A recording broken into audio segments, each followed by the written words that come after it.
Good afternoon बच्चे, कैसे हैं आप लोग। आज के इस नए वीडियो में आपका स्वागत है। जैसे कि हम लोग पिछले वीडियो में आचार्य हजारी प्रसाद द्विवेदी जी के रचित क्या निराश हुआ जाए कहानी के बारे में यहाँ तक अध्ययन कर चुके थे, तो आज हम लोग यहाँ से अध्ययन करेंगे। कहा गया, व्यक्ति चित्त सब समय आदर्शों द्वारा चालित नहीं होता। जितने बड़े पैमाने पे इन क्षेत्रों में मनुष्य की उन्नति के विधान बनाए गए, उतने ही मात्रा में लोभ मोह जैसे विकार भी विस्तृत होते गए। क्या कहा गया कि हर समय मनुष्य व्यक्ति के मन में आदर्श की भावना नहीं होती। वह जितने बड़े पैमाने पे जाते हैं, जिनका जितना ऊंचा स्तर होता है, उनके मन में उतनी ही मात्रा में लोभ मोह जैसे विकार भी विस्तृत होते हैं। लक्ष्य की बात भूल गए, आदर्शों को मजाक का विषय बना लिया गया।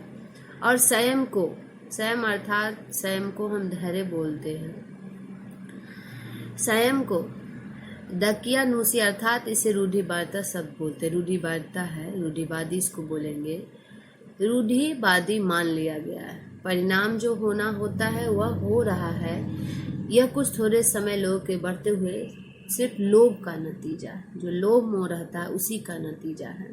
परंतु इससे भारतवर्ष के पुराने आदर्श और भी अधिक स्पष्ट रूप से महान और उपयोगी दिखाई देने लगे हैं। भारतवर्ष सदा कानून के धर्म के रूप में देखता आ रहा है, और आज एकाएक कानून और धर्म में अंतर आ गया है, अंतर कर दिया गया है। धर्म को धोखा नहीं दिया जा सकता, कानून को दिया जा सकता है। ठीक है, क्या बताया कि कानून धर्म में क्या अंतर दिया गया है कि धर्म को धोखा नहीं दिया जा सकता, कानून को दिया जा सकता। यही कारण है जो धर्म भीरू है वे कानून की त्रुटियों से लाभ उठाने में संकोच नहीं करते, अर्थात कानून की कमियों से लाभ उठाने में संकोच नहीं करते, थोड़ी भी नहीं हिचकिचाते। दोषों का पर्दाफाश करना बुरी बात नहीं है। बुराई यह मालूम होती है कि किसी के आचरण के गलत पक्ष को उद्घाटित करते समय लोग क्या करते हैं, मजा लेते हैं उसका, और दोष उद्घाटन के एकमात्र कर्तव्य मान लिया जाता है। उसके दोष का एक कर्तव्य मान लेता है, और बुराई में रस लेना बहुत बुरी बात हो जाती है। अच्छाई को उतना ही रस देकर उजागर न करना और भी बुरी बात है। सैकड़ों घटनाएं जैसी घटती है जिन्हें उजागर करने से लोक चित्त में अच्छाई के प्रति अच्छी भावना जगती है। ठीक है, कहा एक बार की घटना सुनेंगे कि एक व्यक्ति के साथ क्या हुआ। एक बार रेलवे स्टेशन पर टिकट लेते हुए गलती से मैंने 10 के बजाय 100 रुपए का नोट दिया, और मैं जल्दी जल्दी गाड़ी में आकर बैठ गया। थोड़ी देर में टिकट बाबू उन दिनों के सेकंड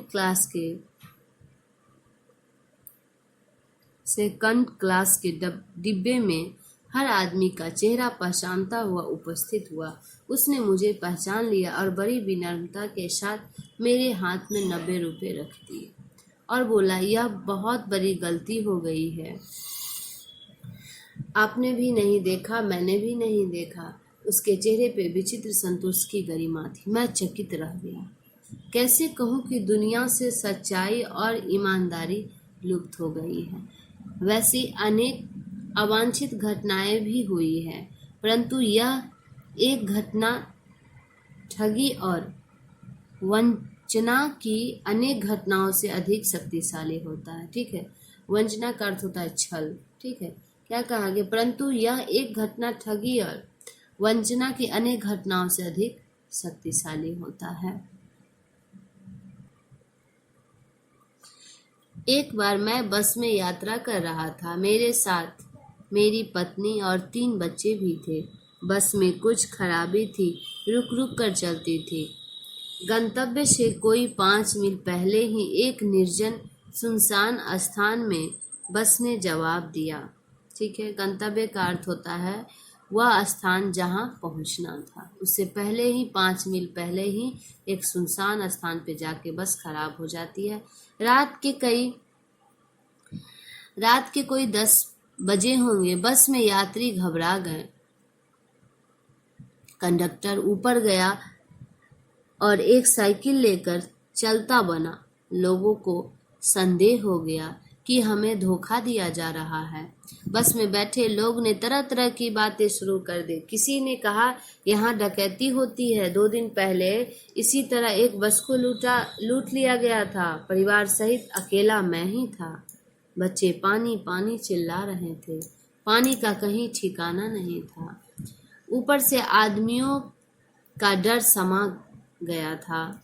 ठीक है, क्या कहा गया?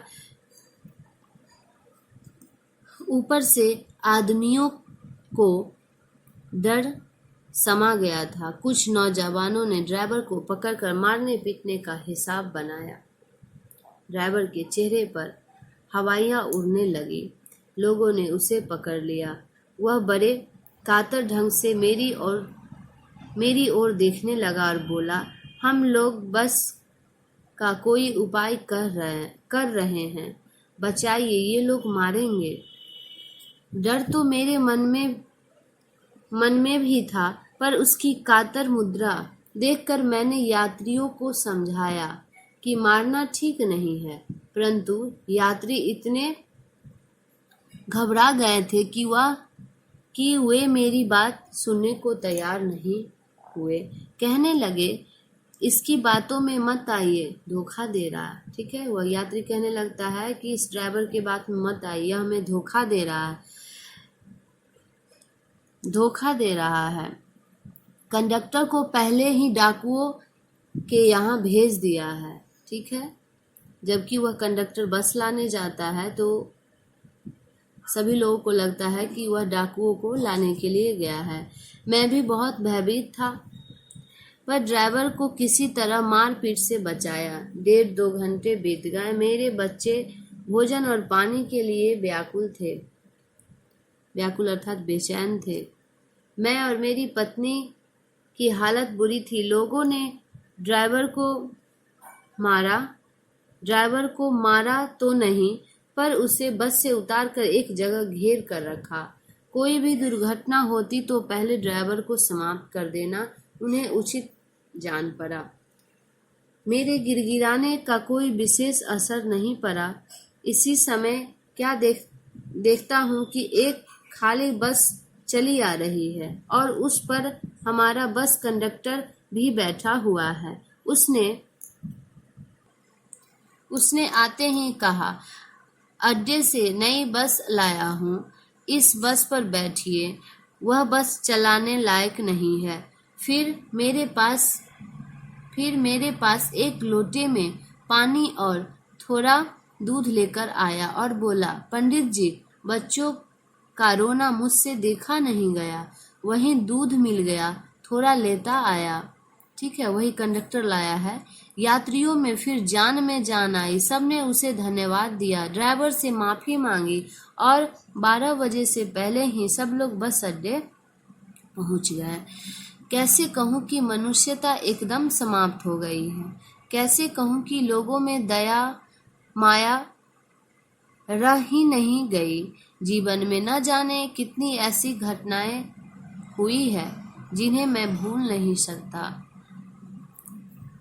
ठगा भी गया हूँ, धोखा भी खाया, परंतु बहुत कम स्थलों पर विश्वासघात नाम की चीज मिलती है। केवल उन्हीं बातों का हिसाब रखो जिसमें धोखा खाया है, जो जीवन कष्टकर हो जाएगा। क्या कहेगा? जिनमें धोखा खाया है, केवल उन्हीं बातों का हिसाब रखो जिनमें धोखा खाया, तो जीवन कष्टकर हो जाएगा। परंतु ऐसी घटनाएं भी बहुत कम नहीं है। जब लोगों ने अकारण सहायता की है, निराश मन को ढाढ़स दिया है और हिम्मत बधाई है। ठीक है, क्या कहा कि जब कोई बिना कारण का कोई लोग मदद करता है तो निराश मन में एक उत्साह जग जाता है और हिम्मत की बधाई है। कविवर रविंद्रनाथ ठाकुर ने अपने एक प्रार्थना गीत में भगवान से प्रार्थना की है कि संसार में केवल नुकसान ही उठाना पड़े, धोखा ही खाना पड़े, तो ऐसे अवसरों पर भी हे प्रभु मुझे ऐसी शक्ति दो कि मैं तुम्हारे ऊपर संदेह न करूं, अर्थात शक न करूं। ठीक है, क्या कहा गया कि रविन्द्रनाथ जी कहते हैं कि संसार में केवल नुकसान ही उठाना पड़े, धोखा ही खाना पड़े, ऐसे अवसरों में भी हे प्रभु मुझे ऐसी शक्ति दो कि मैं आपके ऊपर संदेह न करूं। मनुष्य की बनाई विधियां गलत नतीजे तक पहुंच रही है तो इन्हें बदलना होगा। वस्तुतः आए दिन इन्हें बदला ही जा रहा है, लेकिन अब भी आशा की ज्योति बुझी नहीं है। महान भारत वर्ष को पाने की संभावना बनी हुई है, बनी रहेगी। ठीक है, तो ये कहानी कंप्लीट हो गया। तो कल इसके आगे हम लोग शब्दार्थ और अभ्यास प्रश्न को देखेंगे।